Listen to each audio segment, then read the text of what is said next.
पुणे विधान परिषदेच्या रिक्त जागेवरून महायुतीत आता रस्सीखेच सुरू झाली आहे. ही जागा राष्ट्रवादी काँग्रेसची असल्याचा दावा अजित पवार गटाने केलाय. तर पिंपरी चिंचवड मधूनच उमेदवार द्यावा अशी मागणी स्थानिक पदाधिकारी आणि समर्थकांनी लावून धरली आहे.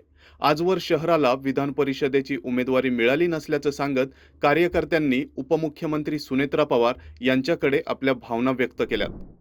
दावा करण्याचं कारण म्हणजे त्या ठिकाणी 16 जागेचा निवडणूक लागलेला आहे आणि पुणे जिल्हा स्थानिक स्वराज्य संस्था ही पूर्वीपासून राष्ट्रवादीच्या कोट्यामध्ये आहे त्या ठिकाणी आणि पक्षीय बलाबल बघण्यात आलं तर पुणे जिल्ह्यामध्ये त्या ठिकाणी पुणे महानगरपालिका असेल, पिंपरी चिंचवड महानगरपालिका असेल, पुणे जिल्हा परिषद असेल आणि इतर स्थानिक स्वराज्य पंचायत समिती असेल, यामध्ये राष्ट्रवादी काँग्रेस पक्ष हा क्रमांक 1चा पक्ष आहे. त्यामुळं मागील 2 टर्म म्हणजे 12 वर्ष ही अनिल भोसले हे राष्ट्रवादी काँग्रेस पक्षाचे त्या ठिकाणी आमदार म्हणून काम करतात आणि त्यामुळं पक्षीय बलाबलानुसार राष्ट्रवादी काँग्रेस पक्ष हा त्या ठिकाणी क्रमांक 1चा पक्ष असल्यामुळं राष्ट्रवादी काँग्रेस पक्ष ह्या जागेवरती प्रामुख्याने क्लेम करत आहे. आणि तुमची पक्षाकडे काय मागणी आहे? पिंपरी चिंचवड शहरामधून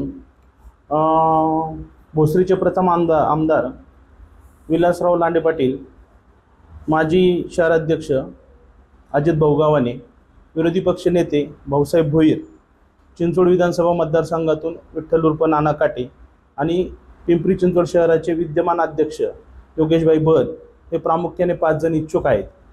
या 5 जणांपैकी आमची कार्यकर्ता म्हणून आमची अशी मागणी आहे पक्षाकडे की उमेदवारी कोणालाही द्या, पण ह्यावेळेस उमेदवारी देताना पिंपरी चिंचवडलाच उमेदवारी देण्यात यावी अशी आम्ही प्रामुख्याने पक्षाकडे मागणी करत आहोत. शहराचा इतिहास आहे की एका उमेदवारी दिली पाहिजे. बरं, असा जर आपण विचार केला तर आज पिंपरी चिंचवड शहरामध्ये राष्ट्रवादीचे 37 नगरसेवक आहेत, पण जिल्ह्याचा जर विचार केला पंचायत समिती, जिल्हा परिषद, नगर परिषद आणि नगरपंचायतीचा, तर राष्ट्रवादी 347 जागावरती प्रथम 1 क्रमांकावर आहे आणि सर्व राज्यामध्ये विधान परिषदी महायुतीच्या माध्यमातून लढण्यात येणार आहे.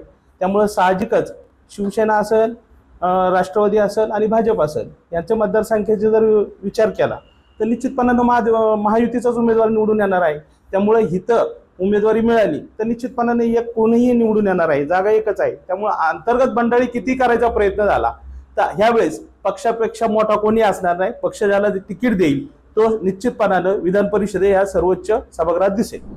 ॲक्च्युली याच्यामध्ये राष्ट्रवादी काँग्रेस पार्टीच्या पूर्ण जिल्ह्यामध्ये 348 जागा आहे आणि BJPच्या 319 आहेत आणि शिंदे सेनेच्या 68 आहेत, उभाटांच्या 11 आहेत आणि काँग्रेसच्या 19 आणि शरद पवार गटाच्या जवळपास 17 जागा आहेत आणि अपक्ष 23 आहेत.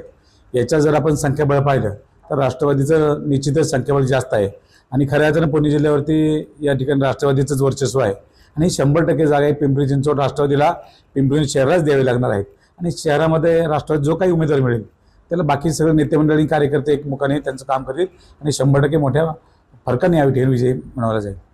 पुणे विधान परिषदेच्या जागेवरून महायुतीत अंतर्गत स्पर्धा वाढताना दिसतेय.